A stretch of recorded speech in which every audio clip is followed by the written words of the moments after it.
What's up, everybody? It's your boy Sterling from ENT, and welcome back to ENT Fantasy Football. Today we got another great video dropping for you. This is my Week 11 waiver wire pickups for fantasy football. So these are players you can pick up off waivers. Some of them you can play this week. Some of them are more long-term stashes to help you down the line this fantasy season. Some guys that can help you with your playoff push, all that good stuff. But before we get into the video, go down below. Do all that good stuff. Hit the like button, subscribe, comment, all that good stuff. After this video is over, go back to the channel, the ENT Fantasy Football channel. Watch all the videos, the podcasts, all that good stuff. We got a podcast that should be dropped either the day before this drops or the day of that video, the day that this drops. So do all that good stuff. And without further ado, let's get into my Week 11 waiver wire pickups. Thank you very much. First entrant on my must-add list for Week 11 is not just one player, but it's a collection of players that fall into one category, and it's handcuffs for the running back position. So over the course of this season, we've seen a lot of players that are quote-unquote handcuffs have stretches where they have great games. Guys like Darrell Williams recently, guys like James Conner recently, guys like Khalil Herbert, Chuba Hubbard, a bunch of players. A.J. Dillon is probably going to have a few games where he does great because of the injury to Aaron Jones. And the farther we get into the season, the more players are starting to get banged up. So this is the perfect opportunity if you have a bell cow running back. For example, in my league of record, I have Darrell Henderson, right? I the other day just went to go pick up Sony Michel just to have that insurance policy that if for whatever reason Darrell Henderson has to miss time, I have Sony Michel sitting right there on my bench and I can just plug him into the lineup and I'll be fine. So if you have a handcuff, like a guy like Tony Pollard, if Tony Pollard is out there and you're the Zeke Elliott owner, you need to go pick him up because you have instant security. If for whatever reason Zeke has to miss time, you have a security blanket right there on your bench, Tony Pollard. And coming down the final stretch of fantasy football, if you have that insurance policy on your bench, it helps tremendously.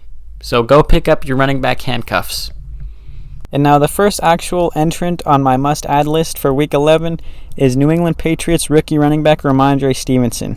Stevenson in recent weeks has been getting more and more involved in the Patriots run game, and with the recent concussion of Damien Harris, last week in Week 10 he had his career breakout game where he had 20 carries for 100 yards in the starting running back role. So going forward, I think Stevenson is a solid flex play. And this week on Thursday Night Football, he has an amazing matchup against the Atlanta Falcons.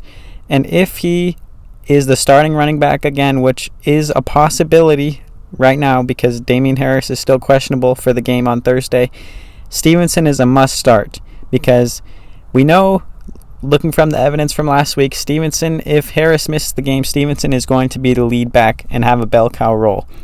He touched the ball more than 20 times this week, had his first career 100-yard game, and a juicy matchup against the Falcons where the Patriots are probably going to be ahead in the game.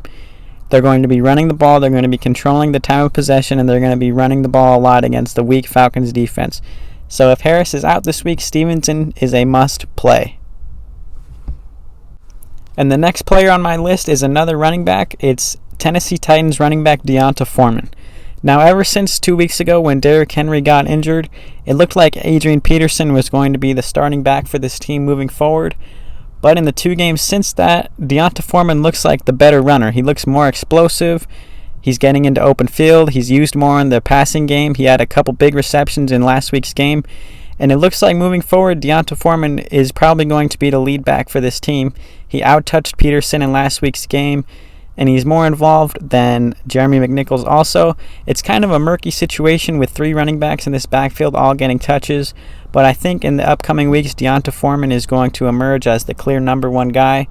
And I think Deonta Foreman, on a team that wants to run the ball, they want to pound the football in the run game, I think Deonta Foreman's in a good situation. So I think any lead back that you can get for a team is a must-add, and Deonta Foreman could possibly suit up to be that. Now, in the this week and next week, maybe it won't happen this week and next week.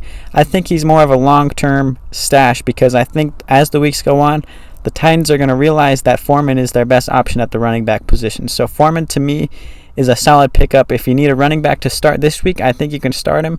He has a good matchup against the Texans, and moving forward, he should be a good play every week.